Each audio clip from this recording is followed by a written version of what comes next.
Sa ating lahat, Mayor Vico, President Abalos, sa lahat ng City Councilors na nandito ngayon araw, si Simon, si Coach Paul, Boyi, lahat po ng iba pang konsehal na darating ngayon na hapon. Siyempre sa past presidents ng Rizal High School Alumni Association, sa mga iba-ibang batches po na nandito ngayon hapon. Siyempre po sa ating mga principal na kasama rin natin dito ngayon hapon.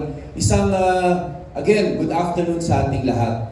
Unang-una po, sa totoo, matagal naman natin alam na talagang institusyon ang Rizal High School. Alam natin na marami mga estudyante, hindi lang naman sa ating lungsod, pero minsan kahit sa kalapit ng mga probinsya, ang gusto talaga nila mapasukan na paaralan ay Rizal High School. Kaya nakikita po natin, talagang overflowing naman po talaga ang estudyante na nag-enroll dito sa ating paaralan. Siguro po, ay hindi na natin ma-deny na dahil naman po sa mga graduates ng Rizal High, kaya talagang marami pa ang gusto pumasok dito mga estudyante.